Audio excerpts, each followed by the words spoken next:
Hi, welcome to 2020 Tasty Treats with GourmetQuilter. I'm Susan Clare, GourmetQuilter, and we're doing a series on using up the leftovers pantry. So we've started, it's a 20-part series, and there's a whole lot of written information as well as the videos. So if you're interested, there's more information on gourmetquilter.com. There's downloads each day. So we're doing it for 20 days, and then we've got 20 videos over those 20 days as well, so 20 parts. So we're actually up to part 11, so we're doing pretty well with our pantry. We initially set it all up. We've got our pantry here. I've got labelled drawers. It might be containers, boxes, bags, whatever it is that you're using.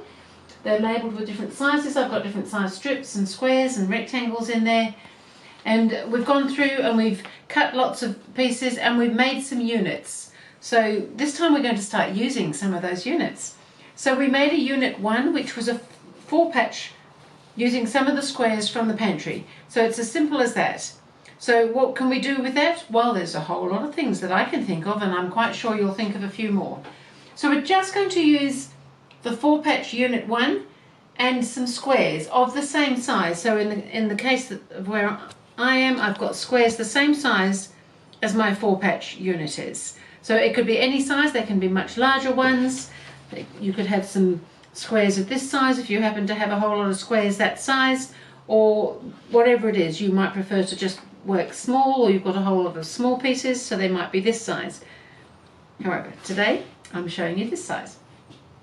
So in the notes there's a few suggestions of things, so we'll just quickly run through some of those. So you might simply just put a 4-patch alternating over a whole quilt with a plain square of multiple colours. You could do, if you've got a whole lot of a particular colour scheme, that could be within a colour scheme. It could be black and white, it could be all blues, it could be all reds with some white, or, you know, I'm sure you can work that bit out.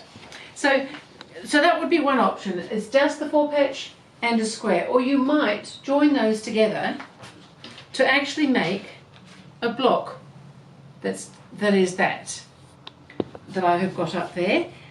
So instead of just doing rows of these to join together, you might make blocks, because you can have a whole lot of fun with blocks. So we could just alternate it, and of course this would be smaller when the seams are sewn, the same as this one.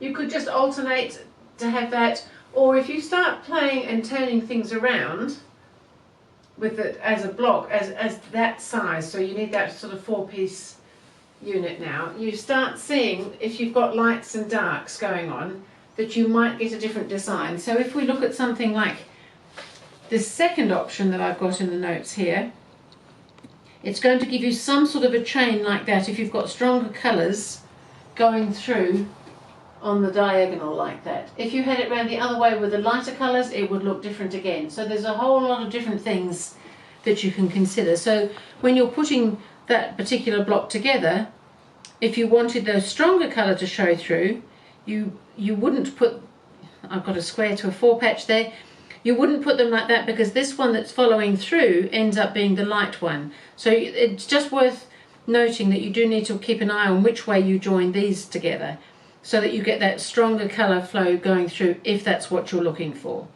So that's another option. So we've covered the first couple. We've got just a 4-patch with a plain square. We've got the block, and if you turn them around like I was showing you up here, you can end up with a sort of a chain type arrangement.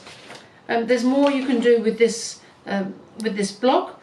So you can also alternate the block with a plain square, and you can end up with this diagonal row going through again if you've got that darker one going through there. Or you could do the same thing as we've done here, but we've simply turned some of the blocks around, not all of them, and you end up with something quite different yet again. It's so much fun to play. And all we're doing is using squares. So we've got 4-patches and squares, which are 4-patches of squares anyway. So super simple. Then there's another thought that I had here, where you can use again that same block that we've got. So we're still talking this block here with the four 4-patches and the squares, but you can alternate it this time with a larger block of the same size squares again. So if you alternate it with something like like that. So we've got the small squares and the larger squares alternating with another larger 4 patch.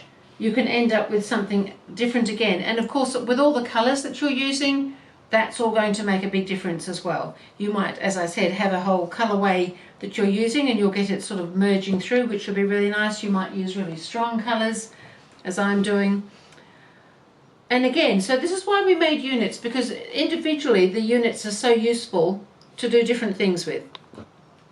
This last option I've got on the page here is using, again, the 4 patch units and squares, but we're actually making up this time a larger block.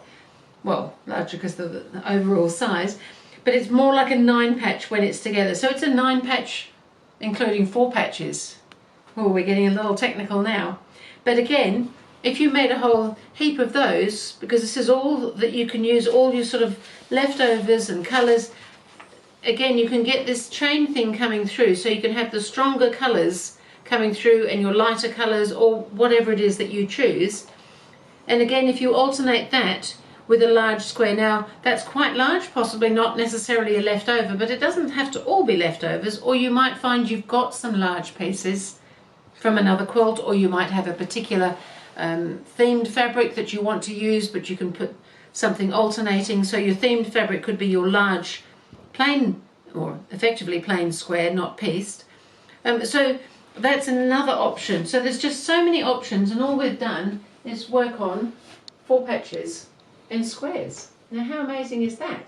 That you can do all of that, and yet all we've got is just 4 patches. So another thought would be just combining different size 4 patches. So this one here is quite a large 4 patch, and these two are smaller, so these two would end up being the same size once you take the seam allowance off when that's joined in. So you could simply throw some of those in between a larger one, and it just goes on and on and on. That one's not on the notes because I thought that was something you could probably just have a little play with if it interested you. So they were just some suggestions just to get you thinking about how you can use something even as simple as a 4 patch, because I think it's so much fun to use up our colours.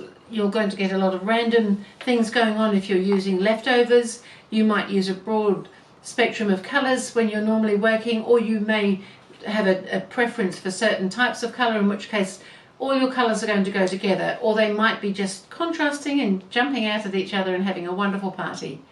So think about how you might do that. You might want to think about the light and dark contrasty type things so that you can form chains, which doesn't have to be, I've got some very dark fabrics here, they don't have to be, they just need to be stronger than your lights so that they will come forward for you to form a sort of chain, and it can be all multicolours, and it would just be super interesting. So I hope you're going to have a whole lot of fun with your Unit 1 and some squares, and make some amazing things out of your pantry, and I will see you again with the Leftovers Pantry number 12.